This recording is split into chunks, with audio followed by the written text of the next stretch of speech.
Bonsoir, bonsoir. Bonsoir à tous. Comment allez-vous? Comment allez-vous? Comment se passe chez vous votre situation, puisque nous sommes tous chez nous?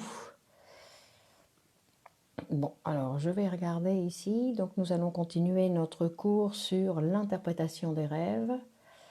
Et nous sommes très contents d'ailleurs de pouvoir réaliser ce travail, d'être au rendez-vous pour continuer notre cours sur l'interprétation des rêves de Sigmund Freud.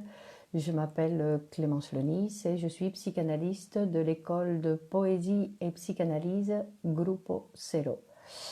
Et donc, aujourd'hui, nous allons continuer avec le texte, avec le chapitre de l'interprétation des rêves qui s'appelle « Le travail du rêve ». Bon, il y a d'autres traductions, l'élaboration du rêve, mais nous allons parler d'un travail puisqu'il y a un produit, d'accord? Il y a un produit qui va apparaître, qui est le produit, qui est le rêve que le patient va nous raconter dans une séance de psychanalyse. Donc voilà, je crois que je suis en place.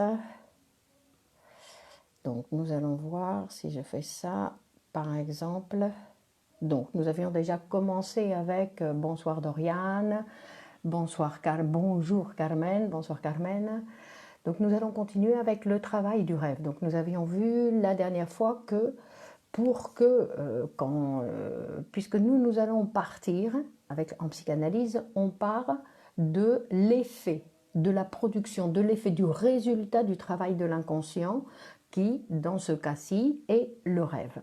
D'accord? Puisque dans l'interprétation des rêves, rappelons-le, ce que nous allons voir, c'est comment fonctionne notre appareil psychique. Et que Freud va donc utiliser les rêves pour montrer comment ils fonctionnent, puisque les rêves, en fait, tout le monde rêve. Et comme ça, on ne va pas le critiquer en disant « oui, vous parlez de choses qui font des références qu'à des névrosés, aux symptômes ». Donc, pour pouvoir parler de quelque chose, du mécanisme, bonsoir Sylvie, d'un mécanisme qui correspond à tous, et ce mécanisme, c'est le rêve. D'accord? Donc, nous allons voir, mais il va bien nous préciser tout au long du livre que ce sont les mêmes mécanismes qui s'utilisent pour fabriquer un symptôme, parce qu'un symptôme aussi c'est le résultat d'un travail, pour fabriquer un lapsus, un oubli, un acte manqué, et même les blagues. Il va dire que même les blagues, ce sont des produits de l'inconscient. Donc, nous sommes aujourd'hui avec les rêves. Nous sommes mardi 24 mars 2020 et nous sommes dans une situation, nous vivons donc une situation historique puisque nous sommes tous chez nous, enfin presque. Donc j'espère que vous vivez avec assez de, on va dire, avec assez de facilité cette réclusion obligés pour nous protéger et pour protéger les autres. Donc, le travail du rêve. Donc, nous avions vu la fois dernière que le rêve, pour se fabriquer, pour arriver, donc le rêve qui est le récit, le texte manifeste qu'on appelle le rêve que le patient va nous raconter dans une séance, il y a un travail qui s'est fait avant pour pouvoir avoir quelque chose à raconter, c'est-à-dire qu'il y a des images visuelles qui apparaissent au sujet pour qu'il essaye après de les traduire par des mots et le raconter. Donc les mécanismes qu'il va utiliser pour fabriquer ce rêve, ce qu'il avait déjà commencé donc à nous raconter la fois dernière, qu'il y a il parle de 4 ouvriers qui vont participer à la fabrication du rêve. Le premier ouvrier, c'est la condensation, dont il nous avait parlé, où il va réunir plusieurs personnages pour qu'ils n'apparaissent qu'un seul dans le rêve, non, mais en fait qui est formé, qui est condensé sur plusieurs personnages. Et ensuite, il nous avait parlé aussi du déplacement. Du déplacement donc on voyait, bonsoir Martine, du déplacement, c'est-à-dire, il nous avait expliqué que le déplacement, en fait, c'est l'affect qui est collé à une représentation. Il va nous en reparler ici aussi, dans le sens où, par exemple, il y a un exemple qui est très quotidien, par exemple, quand on a des phobies, quand on a peur des araignées. Donc évidemment, la peur de l'araignée, la peur, il dit, elle est vraie, mais elle ne correspond pas à l'araignée. C'est-à-dire qu'il y a eu un déplacement psychique. Et à la fin du texte, il va nous expliquer que ce déplacement, en psychanalyse, ce qu'on fait, c'est qu'on va, après donc un travail d'analyse, on va rétablir la peur à la représentation qui correspond à cette peur. C'est-à-dire qu'elle a été déplacée, d'accord?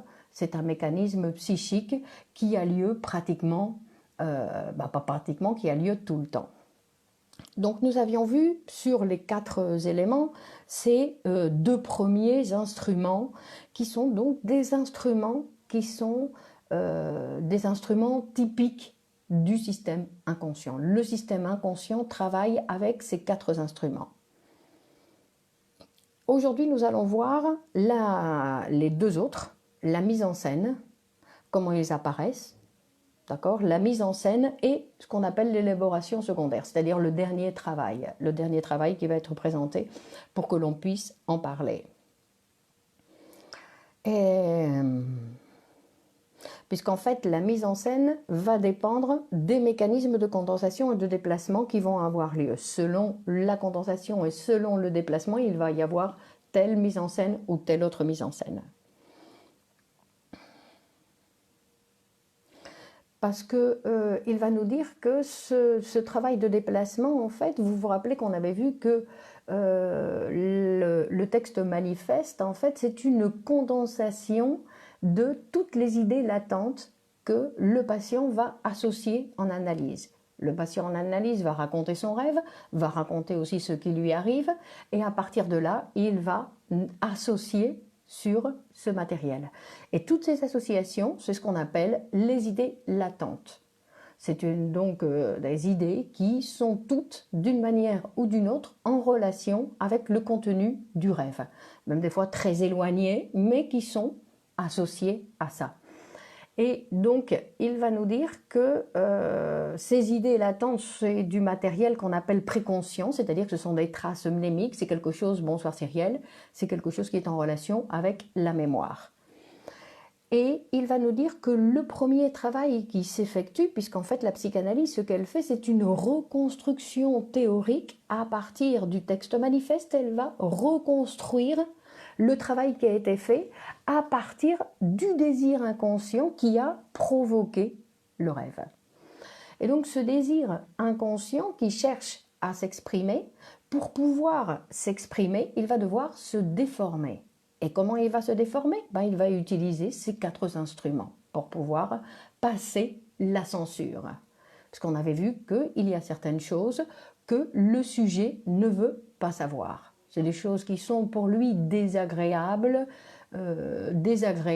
qu'il ne tolère pas, que sa conscience ne tolère pas. Donc ce sont des choses qui sont censurées. Et comme dans tous les cas de la censure, ce qu'elle fait, c'est de déformer le matériel pour que personne ne se rende compte de ce dont il s'agit. Donc, nous avons le patient, quand il arrive en séance, donc il a dans sa tête, on va dire, des images. Parce que le rêve sont principalement des images visuelles ou parfois aussi des phrases, des phrases directement qu'il va répéter.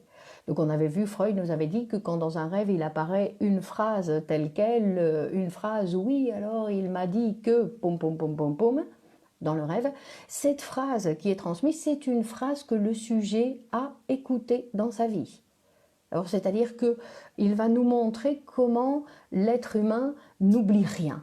En fait, tout ce qui est significatif pour lui, il ne l'oubliera jamais, même s'il ne peut pas en disposer comme il le veut. Et il va nous expliquer aussi que dans le rêve, ce qui se passe en fait, c'est un retour au passé. C'est un retour à une expérience vécue. C'est un revivre une situation qui a été, donc une situation de l'enfance, qui a été réprimée. Même si après elle apparaît non, comme il nous avait dit donc dans le chapitre antérieur sur matériel et source des rêves, qu'on allait utiliser du matériel récent pour, pareil encore, et tromper la conscience. Et donc il va nous dire,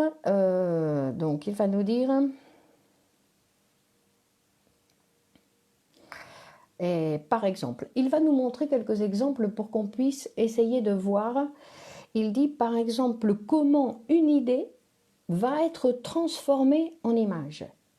Il dit par exemple, premier exemple, je pense que je dois rendre plus doux le style qui est un peu dur d'un des paragraphes de l'article que je suis en train d'écrire. Et il dit, donc l'image qui va apparaître, c'est je me vois en train de limer un morceau de bois. Donc on voit comment cette transformation en idée visuelle. Ensuite une autre image, il dit je perds le fil de mes pensées à un moment précis. Et il dit et je fais l'effort d'essayer d'aller chercher ce que je viens d'oublier. J'ai perdu le fil de mes idées, mais je dois reconnaître que je n'y arrive pas et qu'en fait ça m'a complètement échappé. L'image qui arrive, c'est un paragraphe écrit auquel il manque les dernières lignes. Donc, il va nous montrer un petit peu comment fonctionne l'inconscient. Toujours en nous montrant des idées, des images, on va dire des images où il est très difficile, disons qu'il faut connaître justement ces mécanismes pour réussir à reconstruire le rêve. Et il va nous parler des symboles. Donc le rêve va utiliser de nombreux symboles et il va faire référence à cette symbolique qui fait partie de l'histoire de l'humanité, qui n'est pas quelque chose de personnel, sinon que ce sont des symboles de l'humanité et que le sujet va utiliser, même s'il ne connaît pas le sens, et surtout s'il ne connaît pas le sens, qu'il va utiliser pour fabriquer son rêve. Donc ce qui est très intéressant, à partir de là, ce qui est très intéressant, c'est de voir que même si, par exemple, il va nous dire que les colonnes et les piliers représentent les jambes, bon, d'accord, mais ça ne veut pas dire que tous les piliers ou toutes les colonnes qui vont apparaître dans nos rêves vont représenter les jambes. Sinon qu'on va toujours obligatoirement dépendre de l'association du patient. C'est-à-dire c'est le patient qui va nous indiquer si nous pouvons croire cette image symbolique ou si nous devons faire référence à un souvenir du sujet, si nous devons prendre le contraire de ce qu'il présente, parce qu'on va voir qu'il y a plusieurs mécanismes. Il y a aussi le mécanisme où le sujet va présenter le contraire. Donc il y a, je veux dire que ça va toujours dépendre de l'association du patient. C'est pour ça qu'il n'y a pas, chaque rêve est personnel. D'ailleurs, quand la fois dernière on parlait des rêves typiques, des rêves que pratiquement tout le monde a fait à un moment de sa vie, ce sont des rêves donc, qui font référence à la constitution du sujet. C'est pour ça que ce sont des rêves typiques, parce qu'en fait c'est la constitution du sujet. Nous sommes tous passés par les mêmes périodes de constitution du sujet. Donc, et en général, ces rêves typiques, ils les appellent rêves typiques parce que ce sont des rêves où le patient n'associe rien. Il ne dit rien, il n'y a pas de matériel d'association. Donc c'est là où le psychanalyste peut se permettre d'interpréter le rêve typique comme un rêve typique. Donc il va nous dire par exemple que les colonnes et les piliers représentent les jambes, qu'une porte, ça fait référence donc à l'ouverture du corps, à un trou, que les tuyauteries, ça fait référence à l'appareil vésical.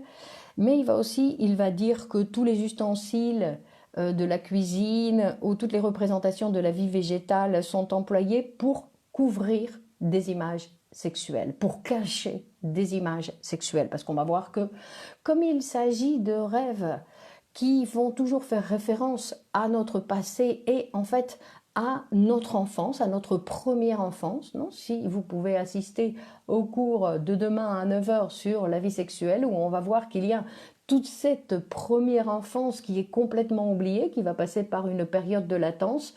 Et en fait, le rêve, ce qu'il fait, c'est revenir à cette période. Donc de façon très lointaine, mais il revient à cette période. Donc c'est pour ça qu'il y a des éléments qui sont, parce que cette période en fait elle est principalement, toute cette première période de l'enfant, c'est une période où il va commencer à découvrir le monde à partir de son corps. D'accord, c'est à partir de son corps qu'il va découvrir le monde, donc c'est pour ça qu'on l'appelle sexuel, parce que toute cette découverte est en relation avec la sexualité, dans le sens où l'enfant, en fait, tout ce qui va l'intéresser va être en relation avec ça. Parce que, comme on a vu donc dans les cours sur la vie sexuelle, l'enfant, la première question qu'il se pose, c'est d'où viennent les enfants. Et à partir de là, il va faire tout son développement sexuel. Donc, on va voir que donc il va dire donc que tous ces symboles en général, la majorité de ces symboles font référence à la sexualité, mais la sexualité ou à des éléments de la sexualité. Et en plus, très souvent, à des éléments de la sexualité de comment le petit garçon, la petite fille le pensait quand il avait 3-4 ans. Donc, nous sommes très loin de... C'est pour ça qu'on va dire aussi que le rêve, en fait, il ne crée rien de nouveau. Sinon que le rêve, ce qu'il fait, c'est de répéter quelque chose de l'enfance. Un désir infantile. Ce que fait le rêve, c'est de répéter un désir infantile, réprimé et sexuel. Donc, pour le comprendre, parce que bien sûr, à chaque fois, ça va... il faut l'analyser, ce rêve. Parce que nous savons ça théoriquement, c'est-à-dire que ça c'est une théorie qui nous permet quoi? Qui nous permet d'écouter le patient, parce que nous savons que le patient, il n'y a pas d'échappatoire, il va toujours faire référence à ça. Mais nous devons, l'écoute du psychanalyste doit écouter en fait cette association d'idées qui est particulière à chaque sujet. Chaque sujet va faire référence à ça d'une façon particulière. Donc il va dire que... Et donc il va dire que au moyen des allusions qui sont apparemment innocentes, par exemple les tâches de la cuisine que nous devons faire, et ben, se cachent donc toujours des images sexuelles. Se cachent des images sexuelles. Il va nous dire aussi que nous pouvons voir, par exemple, il fait référence à l'hystérie. Il dit que l'hystérie aussi, les symptômes hystériques, derrière ces symptômes aussi se cache un symbolisme sexuel.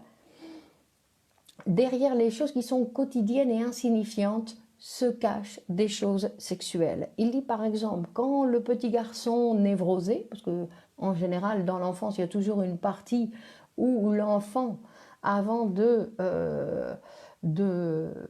d'accepter, on va dire, d'accepter toutes les normes que la vie lui présente, ou toutes les normes de la vie civilisée de l'homme lui présente, avant de les accepter, il y a une période, pas obligatoire, mais il a tendance à passer par des périodes où il a certains symptômes névrosés, où par exemple il y a le petit enfant qui ne pourra pas voir ni le sang, ni la viande crue, qui va vomir face à la vue des œufs ou des spaghettis, il dit, ou des pâtes.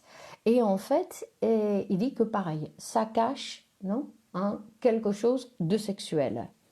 Et on dit par exemple chez l'homme normal, ou chez l'homme, chez la femme normale, la peur d'un serpent, c'est pareil, c'est quelque chose qui est sexuel. Tout ça, ça possède un sens sexuel et qui va utiliser des déguisements des symboles pour que la conscience ne se rende compte de rien. Non? Et donc il dit que ce sont des symboles de l'humanité tout entière, et à des périodes très anciennes de la civilisation, qui ont en fait été, il dit, recouverts d'une couche de terre accumulée pendant des siècles, mais qui continuent à exister en nous, en chacun de nous. Et d'ailleurs, il dit qu'on le voit... Bon, alors, on va regarder un petit peu la représentation symbolique dans les rêves. Et il va nous dire...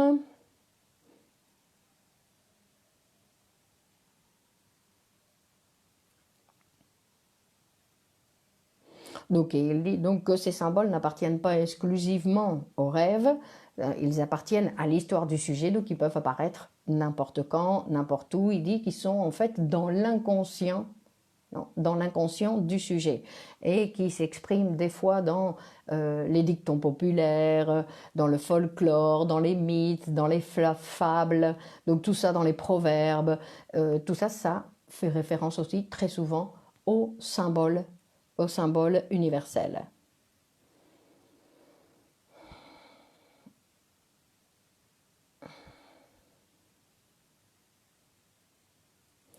Et donc on va voir par exemple les symboles qui vont être utilisés.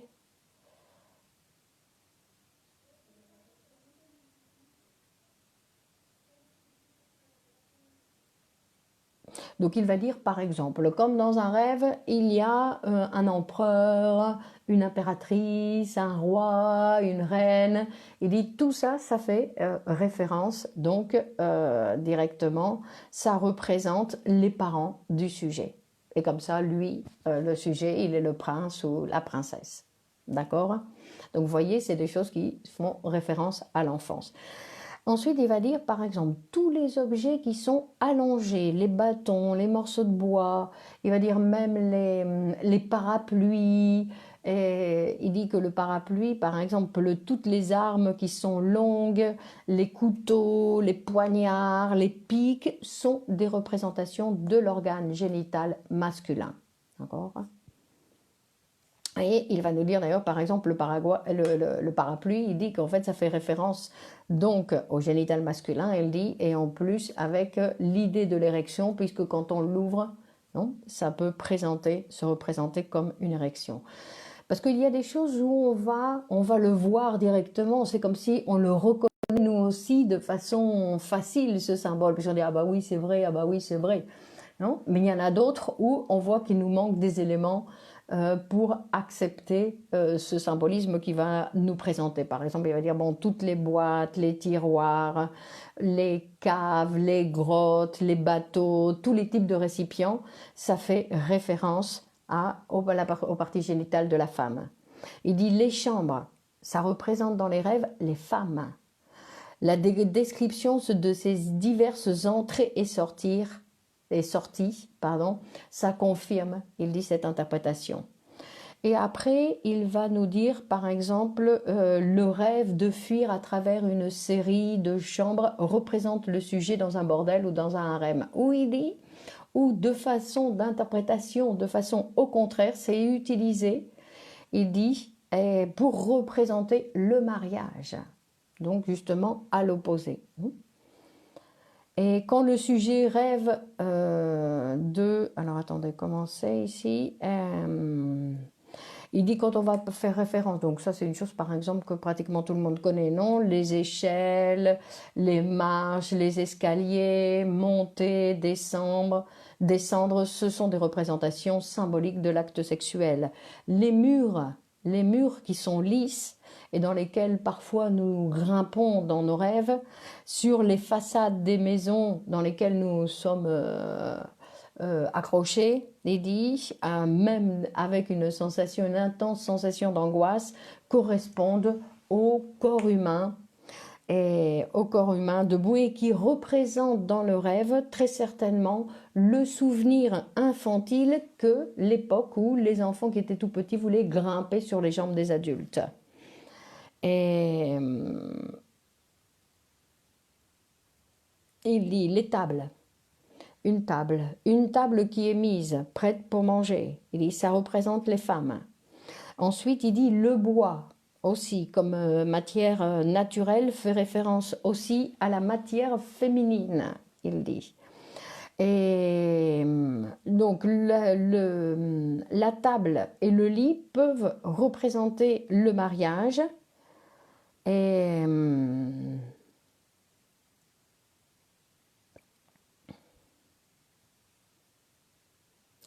il dit pour les vêtements pour s'habiller, il dit le chapeau.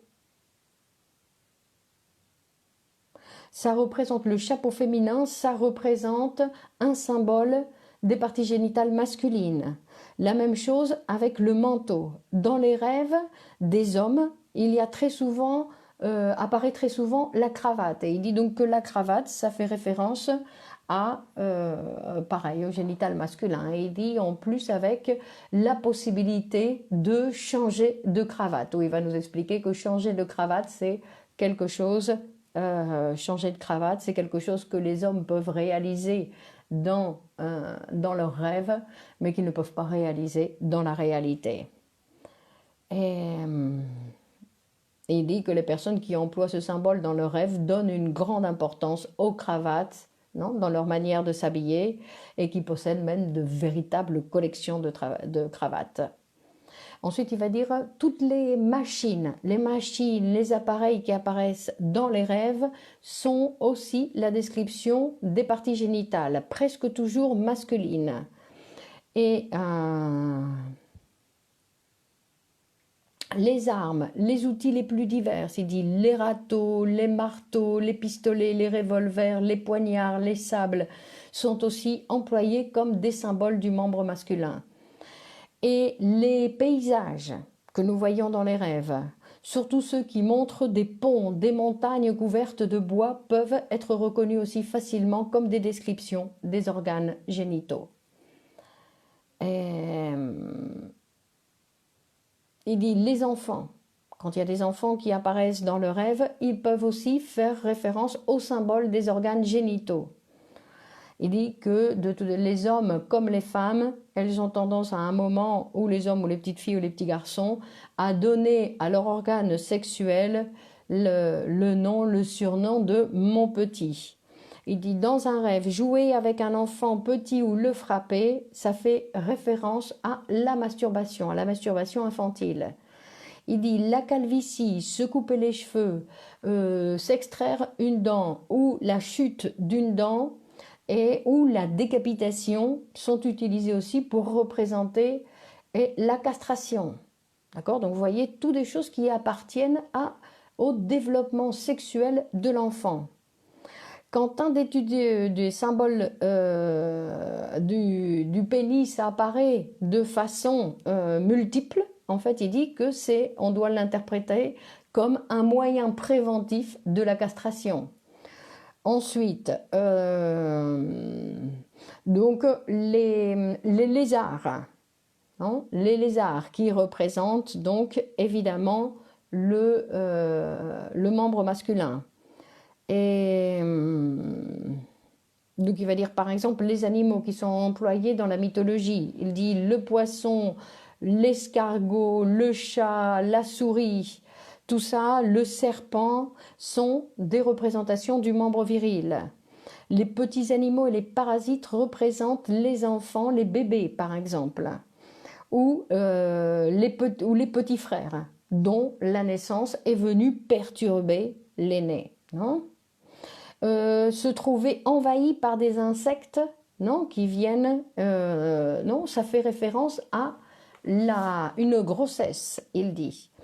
La droite, la gauche, dit la droite, ça fait référence au bon chemin. Le chemin du mariage, il dit le chemin droit, alors que la gauche, ça fait référence au délit. Donc, au délit où on va considérer que la gauche, bon, par rapport à notre morale, ça fait référence à l'homosexualité, à l'inceste, à la perversion, alors que la droite, c'est le mariage, le commerce sexuel avec une femme. Donc ils disent tout ça dépend toujours de la morale de l'individu, du rêveur. Non, il dit que les femmes sont les sœurs. Les sœurs représentent les saints et les frères, les saints ou d'autres hémisphères plus volumineux. Ensuite, il va nous dire, dans un rêve, ne pas réussir à atteindre une voiture qui part sans nous, en fait, c'est interprété par le sentiment que le sujet va avoir quand il se rend compte qu'il désire une personne avec une grande différence d'âge avec lui. Il dit par exemple les bagages avec lesquels on voyage. En général, c'est le poids de nos péchés qui nous surprennent. Elle dit, le numéro 3 est un symbole vérifié des parties génitales masculines. Donc il dit, et il y a une tendance du rêve et des fantasmes inconscients. Ce sont des représentations de notre réalité psychique. Oui, effectivement, Sylvie, merci. Et de ne pas arriver à ouvrir les yeux, qu'est-ce que ça pourrait vouloir dire? Bon, on va voir, Cyrielle, on va voir si Freud nous le présente, parce que ça c'est pareil. D'accord? Donc Freud, il va nous présenter dans ce chapitre toute une liste de symboles, et après il y a ceux qui doivent passer par le divan du psychanalyse pour savoir, parce que ouvrir les yeux, qu'est-ce que ça veut dire? Je ne veux pas... Bon, moi je ne vais pas me permettre d'interpréter comme ça, plus, parce qu'il faut toujours voir c'est qui le dit, associé à quoi. D'accord? En tout cas, ouvrir les yeux ici, dans le texte de Freud, je ne l'ai pas vu. Enfin, donc il va nous dire que... il dit que par exemple, donc la tendance du rêve et des fantasmes inconscients emploie facilement la bisexualité, les symboles sexuels de la bisexualité qui montrent et qui révèlent un trait archaïque. Parce qu'en fait, il dit, rappelez-vous que dans l'enfance, dans notre petite enfance, la différence des parties génitales n'existe pas et qu'il attribue le même sexe à tout le monde. Ça reste personnel, c'est vrai. Voilà, c'est ça, Cyrielle. D'accord? Mais vous allez voir, il nous dit déjà plein de choses, non? Ce qui est intéressant parce que de voir. Il dit, et les parties sexuelles directement, quand on veut montrer les parties sexuelles, quand les parties sexuelles apparaissent dans le texte manifeste, ça peuvent être, ils peuvent être représentés, ils peuvent vouloir faire référence à la main, aux pieds, à l'orifice génital féminin, et l'orifice génital féminin peut apparaître dans le texte manifeste comme la bouche, l'oreille et même les yeux. Ah, Cyrielle, et les yeux. Ne pas vouloir ouvrir les yeux, ça fait référence à l'orifice génital féminin. Je ne dis rien, je ne dis rien.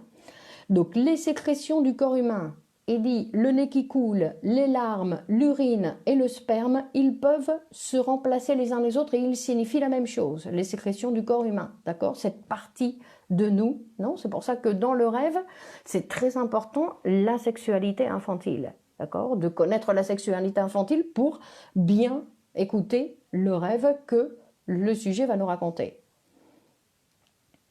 Et donc, ensuite, on va voir...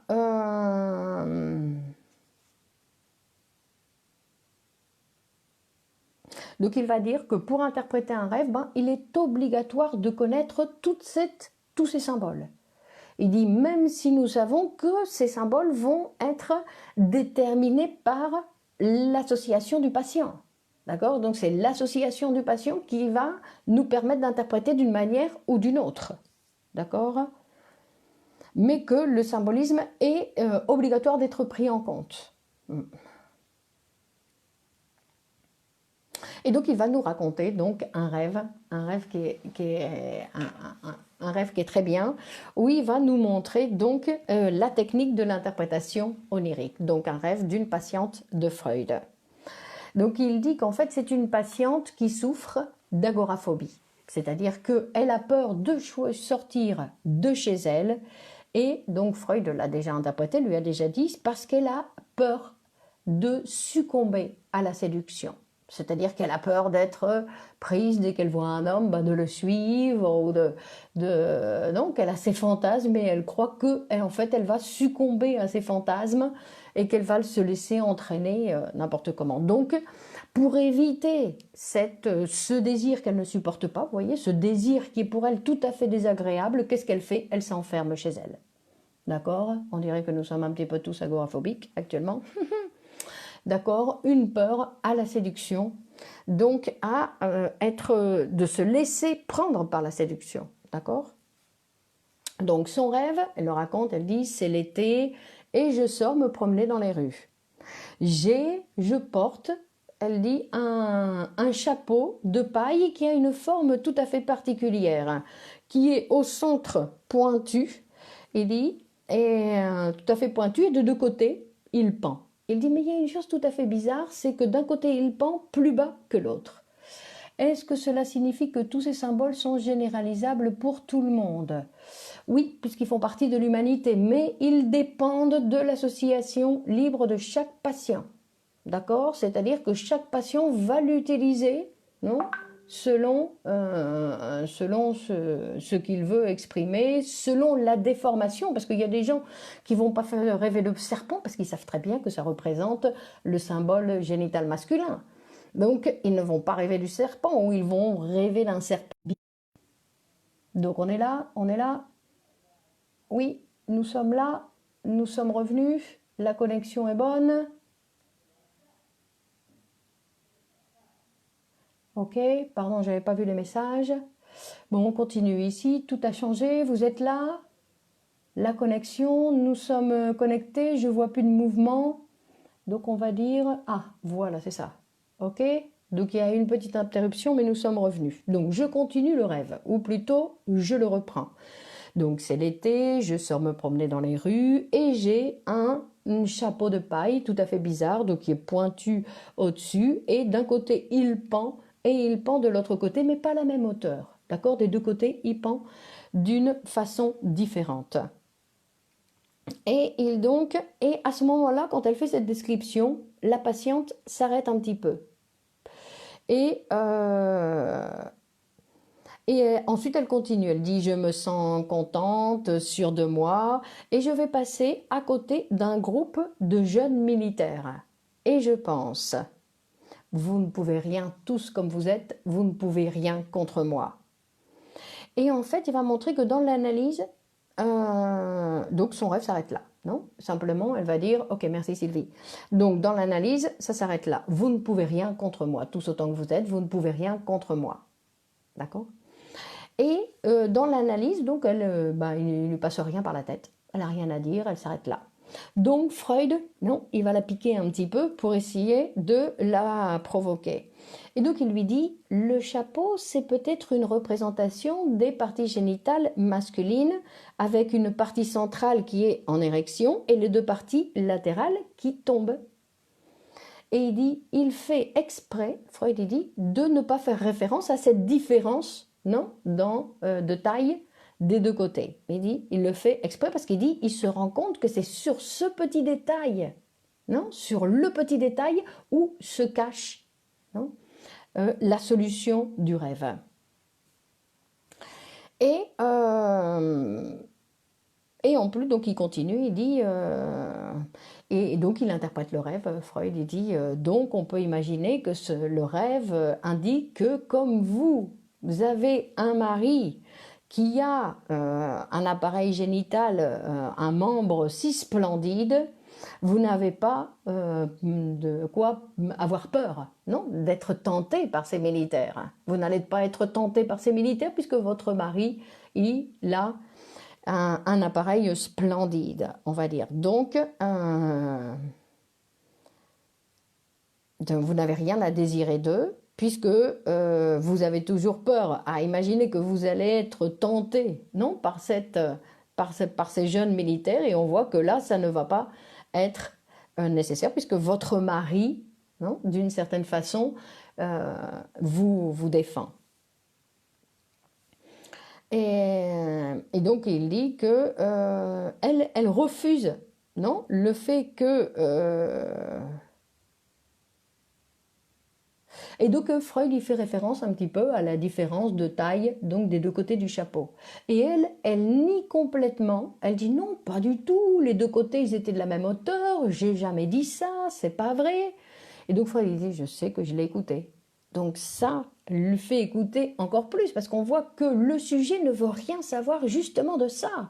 Pourquoi? Parce que derrière ça se cache ce que le sujet ne veut rien savoir. On comprend comment le sujet lui-même se cache les choses qu'il ne veut pas savoir.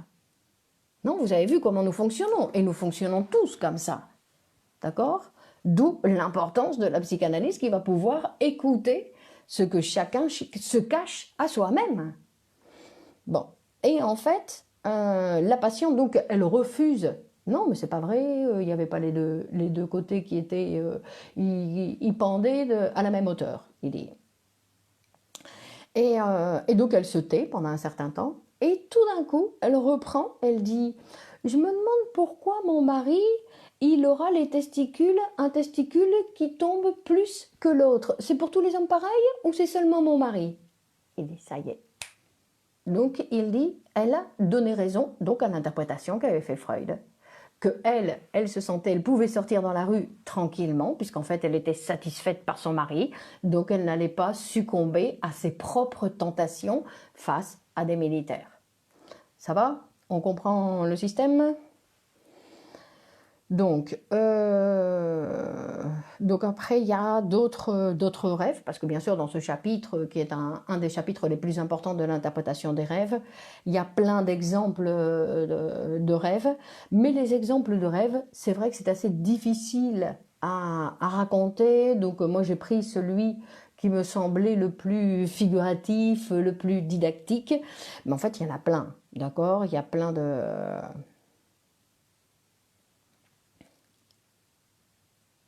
Et donc il dit qu'il y a des gens qui sont les adversaires de la psychanalyse. Il dit les adversaires de la psychanalyse, ils ont dit que tout ce symbolisme, en fait, c'était un produit de la psyché névrosée, pardon, non? Donc ça appartenait à quelque chose de névrosé, mais que ça n'existait pas chez les individus normaux. Mais il dit, mais non, la recherche psychanalytique, l'investigation psychanalytique nous a montré que c'est pour tout le monde. De la même façon que tout le monde nous rêvons, tout le monde nous utilisons des symboles pour fabriquer nos rêves. Et alors, il va nous dire une chose qui est importante, il va dire parce que effectivement, il dit que ce n'est pas la même chose d'analyser un rêve d'une personne normale ou d'une personne, enfin ce n'est pas la même chose pour la psychanalyse, c'est exactement la même chose, mais on va voir que le rêve d'un névrosé réprime beaucoup plus, que le travail de répression chez un névrosé est supérieur au travail de répression d'un sujet, on va dire, normal. Et il va montrer mais sinon, les mécanismes sont exactement les mêmes. Il a la répression, non, qui montre la même chose, je veux dire, parce que la répression, elle est toujours là, la censure, elle est toujours là. Mais il dit que les rêves des personnes normales contiennent fréquemment un symbolisme beaucoup plus simple, il dit beaucoup plus transparent, et que les personnes névrosées, dans lesquelles le rêve apparaît, non, les symboles, le texte apparaît beaucoup plus tourmenté, obscur et difficile à interpréter, à cause de la sévère et énergique action de la censure, donc qui va agrandir la déformation. D'accord ? Donc on va dire, au plus les rêves sont simples, au moins il y a de travail de censure. Et ensuite il va nous parler de la recherche sur l'origine et le sens de cette circonstance particulière des rêves qui montre l'absurdité, d'accord, dans le contenu manifeste, évidemment. Et qui va dire donc le contenu manifeste, comme nous le savons, c'est le résultat d'une censure, donc ce n'est qu'une apparence. Et donc il va dire, par exemple, il va nous parler de l'importance de l'affect. Donc l'affect, on peut le prendre aussi comme le sentiment qui accompagne le rêve, d'accord, qui est toujours quelque chose de très important. Donc le sentiment, il peut participer à la déformation, mais l'idée, le sentiment est toujours vrai. Et il va dire, par exemple, quand nous rêvons de voleurs et que nous avons peur des voleurs, il dit les voleurs sont imaginaires, mais la peur est vraie. Et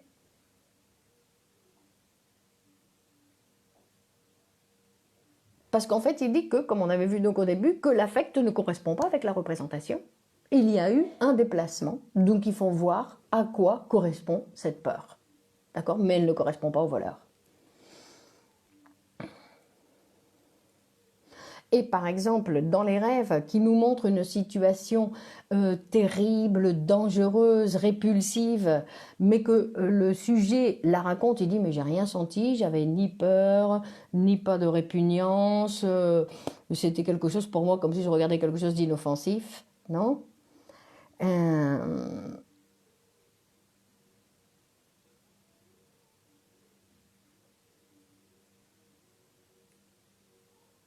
Claro, donc à chaque fois, il dit que c'est le sentiment qui accompagne et pas la représentation.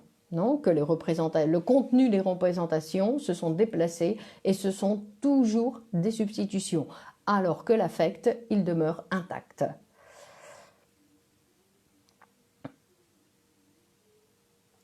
Donc, vous avez fait des questions, vous avez posé des questions que je n'ai pas...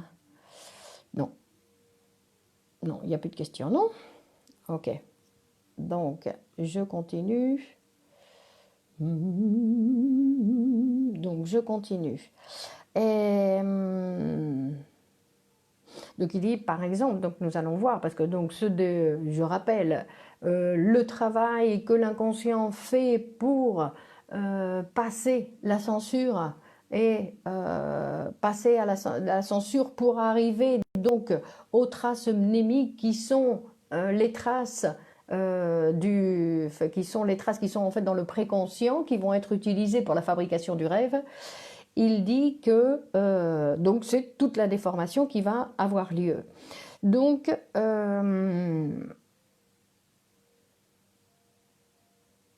et donc il dit que l'affect en général, il peut être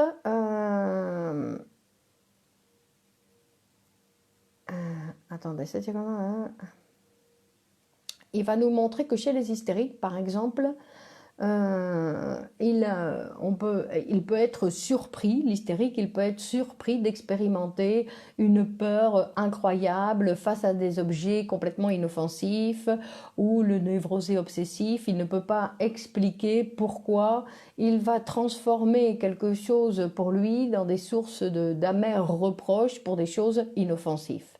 Non ?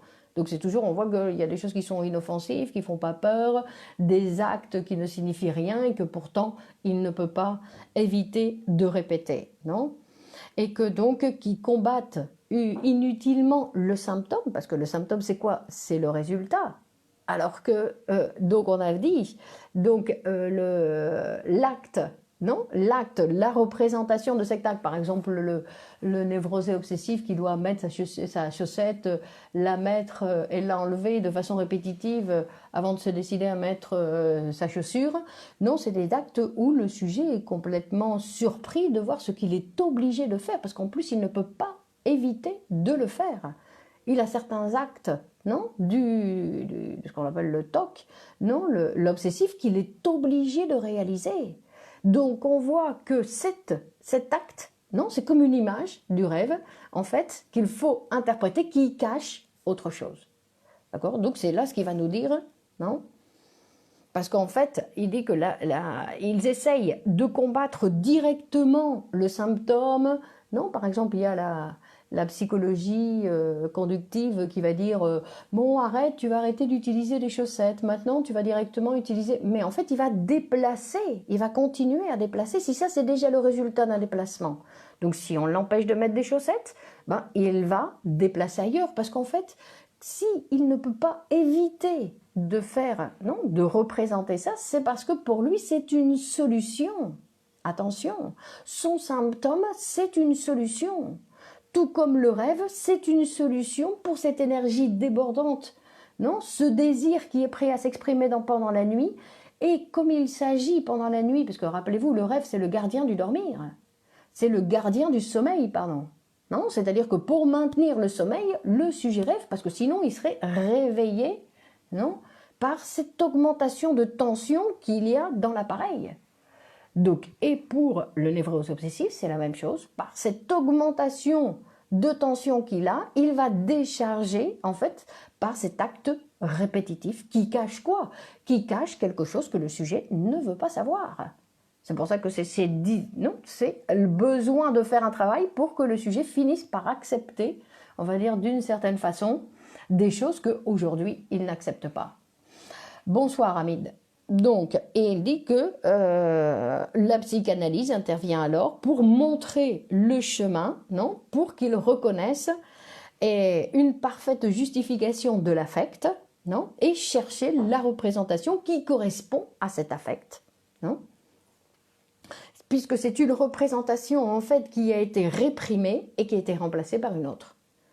Donc en fait, il faut cette représentation qui a été réprimée, non, en fait, elle n'existe plus. Bon, si, c'est une construction, il va falloir le construire, parce que cette représentation qui a été réprimée, aujourd'hui, elle n'existe plus, puisque vous vous rappelez qu'on avait dit que la conscience était un organe perceptuel, c'est-à-dire que ce qui arrive dans la conscience arrive perçu, et tout de suite, elle passe à la mémoire.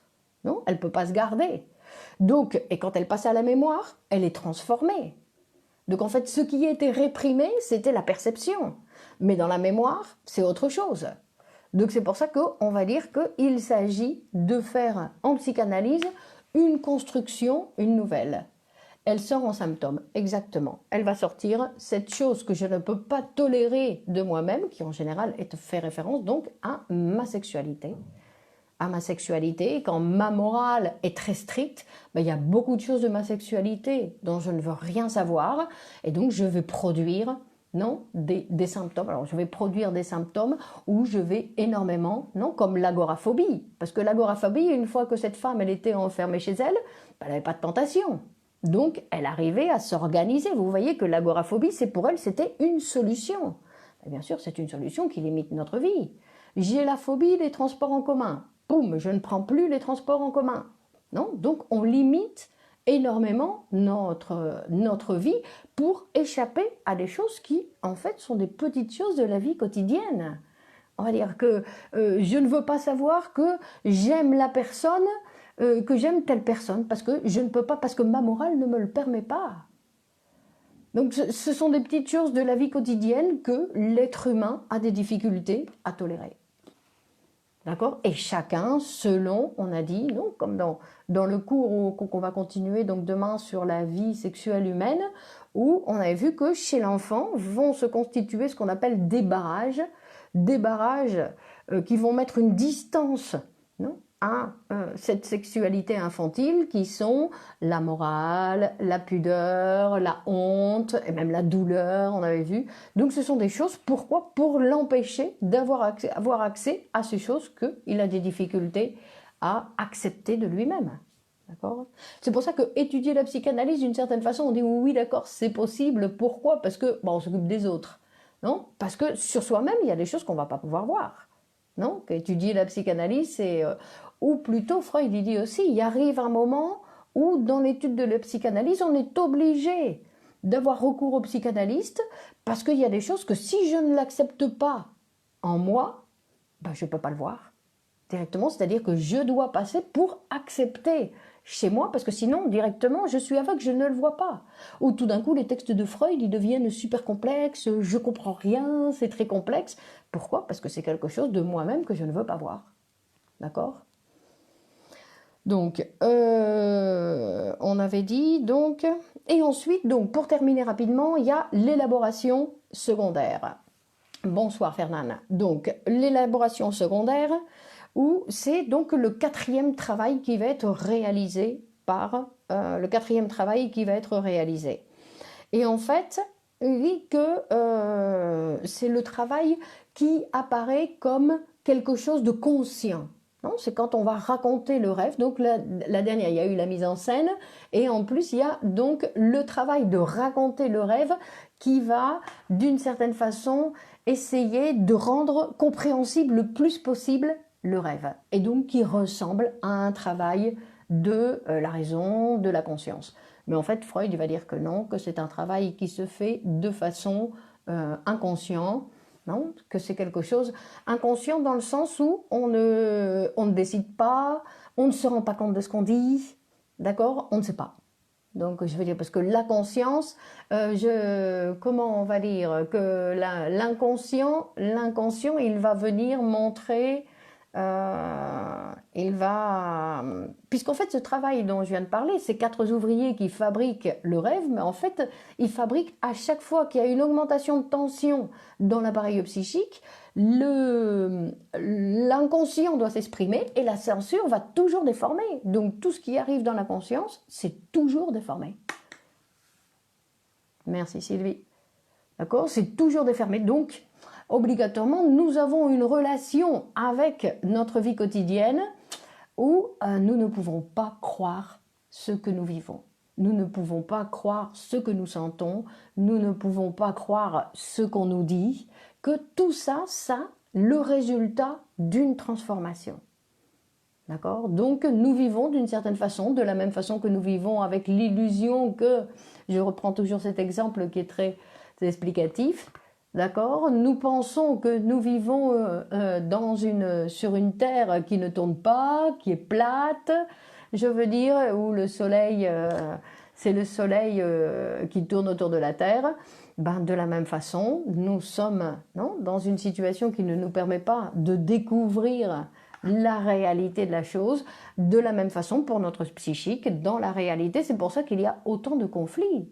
Parce qu'avec un petit peu plus de psychanalyse, avec un petit peu plus surtout de distance sur ce qui nous arrive, si j'arrête de croire que tout ce que je dis à l'autre, ce n'est pas le résultat d'une déformation, si j'arrête de croire que j'ai raison, si je mets une distance sur mes propres sentiments, tout ça, non, ça permet de relativiser toutes les relations que j'ai avec l'extérieur, on va dire, de relativiser toutes ces choses. Après, si j'ai envie de découvrir qu'est-ce qui est en jeu en moi, non, ça, c'est une autre chose où on a besoin d'un psychanalyste.